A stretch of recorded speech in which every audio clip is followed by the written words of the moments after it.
যখন আমাদের কোনো অ্যাপ্লিকেশন আপডেট করার প্রয়োজন পড়ে তখন আমরা প্লে স্টোরে গিয়ে সেই অ্যাপ্লিকেশনগুলো খুব সহজেই আপডেট করে নিই। কিন্তু কখনো কি ভেবে দেখেছেন প্লে স্টোরও তো একটা অ্যাপ। তো যখন আমাদের প্লে স্টোর আপডেট করার প্রয়োজন পড়বে তখন আমরা কিভাবে এই প্লে স্টোর আপডেট করব। তো আজকে আমি আপনাদেরকে সেই প্রসেসটি দেখিয়ে দিব। এইরকম অনেক ইন্টারেস্টিং ভিডিও আসবে যেগুলো আপনাদের অনেক কাজে লাগবে। এজন্য অবশ্যই আমাদের পেজটিকে ফলো এবং চ্যানেলটিকে সাবস্ক্রাইব করে পাশেই থাকবেন। তো চলুন শুরু করা যাক। প্রথমেই চলে আসবেন প্লে স্টোরের ভিতরে, আসার পরে উপরের দিকে ডান কর্নারে লোগো আইকন, তো এখানে ক্লিক করবেন। এরপর এখান থেকে সেটিংসে ক্লিক করবেন। এরপর এখান থেকে অ্যাবাউটে ক্লিক করবেন। এরপর একটু নিচের দিকে নেমে আসবেন, তো আসলেই দেখবেন যে প্লে স্টোর ভার্সন বলে একটা অপশন আছে, তো এখানে আপডেট প্লে স্টোর একটা অপশন, তো এখানে ক্লিক করে দিবেন।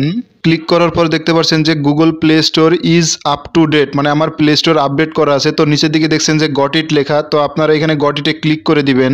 অনেকের ক্ষেত্রে আন্ডারস্টুড লেখা থাকতে পারে, আর যাদের প্লে স্টোর আপডেট থাকবে না তাদের দেখবেন এখান থেকে গট ইটের জায়গায় আপডেট লেখা থাকবে, তো আপনারা সেখানে আপডেটে ক্লিক করে গুগল প্লে স্টোর আপডেট করে নেবেন। সবথেকে মজার ব্যাপার হলো যে আমাদের এই গুগল প্লে স্টোর কোনো সময় নিজে হাতে করে বা ম্যানুয়ালি আপডেট দেওয়ার প্রয়োজন পড়বে না, কারণ আমাদের মোবাইল ফোনের সফটওয়্যার ভার্সন বা সিস্টেম আপডেট হয়ে গেলে আমাদের গুগল প্লে স্টোরও অটোমেটিক্যালি আপডেট হয়ে যায়।